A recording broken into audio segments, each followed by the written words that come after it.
nom du Père et du Fils et du Saint-Esprit. Amen. Viens, Esprit Saint, remplis les cœurs de tes fidèles et fais-les brûler du feu de ton amour. Ô Seigneur, envoie ton esprit et tout sera créé et tu renouvelleras la face de la terre. Bien-aimés dans le Christ, nous sommes aujourd'hui dimanche 6 juillet, 14e dimanche du temps ordinaire de l'année C. Et la parole de Dieu qui nous est proposée en ce jour est extraite de l'évangile de Luc chapitre 10, verset 1 à 9. En ce temps-là, parmi les disciples, le Seigneur en désigna encore 72.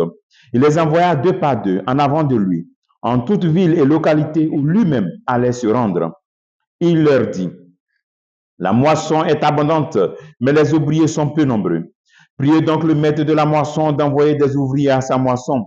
Allez, voici que je vous envoie, comme des agneaux au milieu des loups.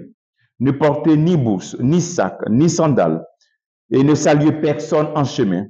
Mais dans toute maison où vous entrerez, dites d'abord, paix à cette maison.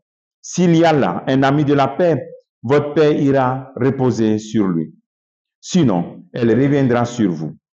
Restez dans cette maison, mangeant et buvant ce que l'on vous sert, car l'ouvrier mérite son salaire.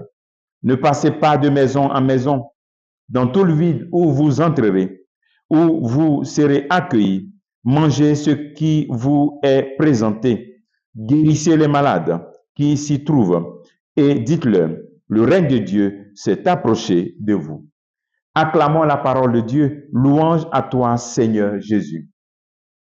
Parmi ses disciples, Jésus choisit 72 et les envoie, envoyés deux par deux, dans les localités où lui-même devait se rendre.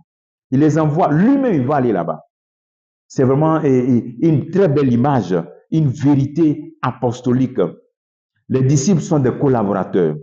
Les disciples envoyés sont des collaborateurs. Nous sommes des collaborateurs. Par ton baptême, tu es un collaborateur, tu es une collaboratrice. Et tu es comme quelqu'un qui porte la voix, qui porte la voix de Christ. Même si c'est vrai que notre identité de chrétien nous pousse à être Christ, c'est-à-dire que nous voulons être Christ devant les autres, nous voulons ressembler à Jésus-Christ, mais dans la mission, nous devons reconnaître que nous ne sommes pas Jésus. C'est-à-dire que Jésus aussi, mais il va venir. Nous venons parler, nous venons annoncer Jésus. Et c'est lui-même qui vient sauver. C'est lui-même qui convertit. Et donc cela va te réconforter. Toi que le Christ appelle. Maintenant tu doutes, tu dis, bon, je ne sais pas. Il t'appelle à une mission, il faut partir. Et parce que lui-même là où il t'envoie, il va après parvenir, il va venir. Continuer le travail. Donc c'est cela. Et l'image de la moisson est très belle parce que la moisson, c'est déjà les fruits sont là. Donc comme tu viens récolter. Mais qui a semé? Qui a semé? Et puis qui entretient? Donc le Christ travaille. N'aie pas peur donc de donner ta vie en servant le Christ de manière plus proche de lui. Ok? Donc celui qui est envoyé, nous en tant que collaborateurs, nous ne sommes pas le maître. Ok? On ne veut pas prendre sa place. On n'est pas maître de la bonne nouvelle. Le maître, c'est le Christ. Mais en même temps, c'est un message de réconfort. Et puis un appel à rester fidèle. C'est-à-dire réconfort parce que savoir que le Christ est avec nous. Et lui va venir. Et sa volonté s'accomplira toujours.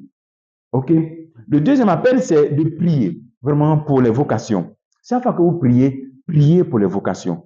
Priez pour beaucoup de vocations. Priez pour de saintes vocations. C'est un appel pour que nous rappelions que nous sommes co-responsables dans la mission. C'est-à-dire tout le monde devient missionnaire. Quelqu'un qui est sur le terrain, quelqu'un qui prie pour ceux qui sont sur le terrain, quelqu'un qui soutient ceux qui sont sur le terrain. Voici ta mission. Donc on est tous missionnaires par ta prière, par ton engagement. Et à la fin, le Seigneur donne des recommandations pour que ses disciples à 72 puissent prendre conscience que c'est le Christ, c'est lui-même qui est leur sécurité. Ok, ne prenez rien, voilà, c'est le Christ qui est notre sécurité. Dieu pourvoira.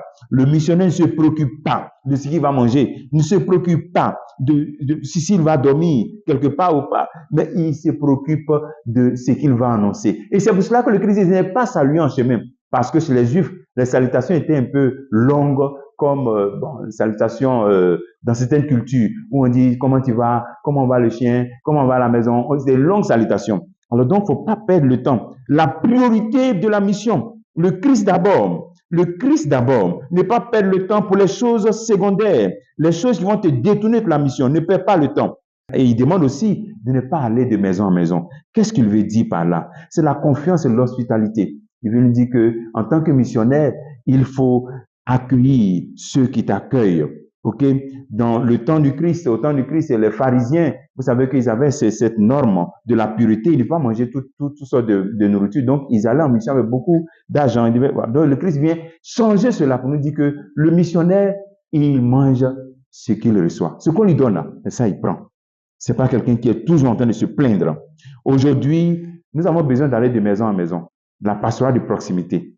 C'est-à-dire, ce n'est pas aller de maison en maison pour profiter des maisons, mais pour parler de Jésus-Christ. La pastorale de proximité nous appelle à nous organiser pour être plus proche des personnes qui, sans chercher notre propre intérêt, proche sans notre intérêt, mais on cherche seulement l'intérêt du Christ. Le travail que je fais en ce jour, c'est est-ce que je suis missionnaire? Et puis, deuxième travail, faire un chapelet pour que le Seigneur envoie des ouvriers, des saints ouvriers, selon son cœur, pour sa mission.